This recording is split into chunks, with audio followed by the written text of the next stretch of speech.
1 কোটি 2 কোটি বা 1000 কোটিও নয়, রেশনে মোট 10,000 কোটি টাকার দুর্নীতি হয়েছে বলে এবার আদালতে দাবি করলো এনফোর্সমেন্ট ডিরেক্টরেট। ইডির দাবি 10,000 কোটি টাকার মধ্যে 2,000 কোটি টাকা দুবাইয়ে পাচার করা হয়েছে। শঙ্কর আঢ্যর সংস্থার মাধ্যমে ওই বিপুল পরিমাণ টাকা বিদেশে পাচার করা হয় বলে দাবি ইডির। রেশন দুর্নীতি সংক্রান্ত অভিযোগে চাঞ্চল্যকর দাবি ইডির। 10,000 কোটি টাকার দুর্নীতি দাবি ইডির। 2,700 কোটি টাকা পাচার হয়েছিল দুবাইয়ে। শঙ্কর আঢ্য সংস্থার মাধ্যমে বিদেশে টাকা পাচার।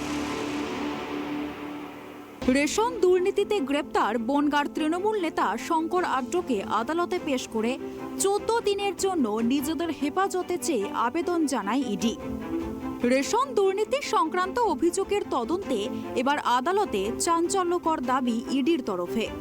কেন্দ্রীয় তদন্তকারী সংস্থার তরফে আইনজীবী দাবি করেন রেশনে 10,000 কোটি টাকা দুর্নীতি হয়েছে, তার মধ্যে 2,700 কোটি টাকা পাচার হয়েছিল দুবাইয়ে।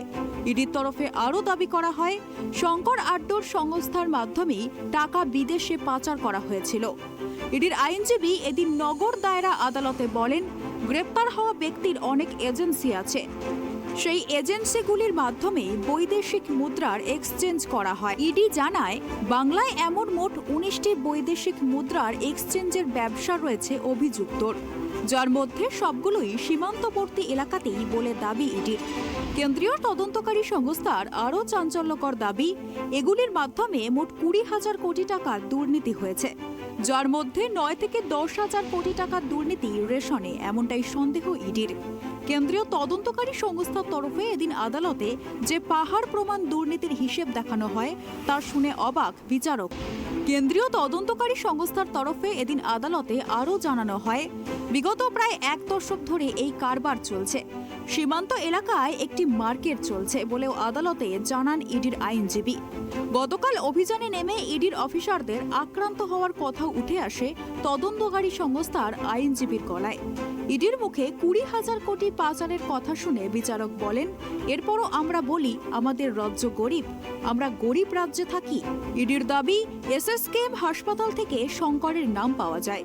যেদিন হাসপাতালে জ্যোতিপ্রিয়র কেবিন থেকে সিসিটিভি ফুটেজ তুলে নেওয়া হয়, তারপরই মেয়ে দেখা করতে যান জ্যোতিপ্রিয়র সঙ্গে।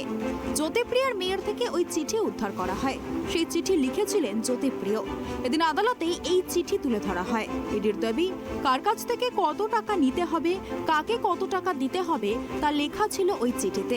সেই চিঠি থেকেই শঙ্করের নামের উল্লেখ মেলে, এমনটাই দাবি করে ইডি। এই রাজ্যে অফিসাররা কাজ করতে পারছেন না বলেও এদিন আদালতে দাবি করে ইডি।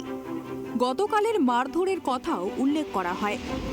হাসপাতালে বসেও জ্যোতিপ্রিয় প্রভাব খাটাচ্ছেন বলে দাবি করে কেন্দ্রীয় তদন্তকারী সংস্থা।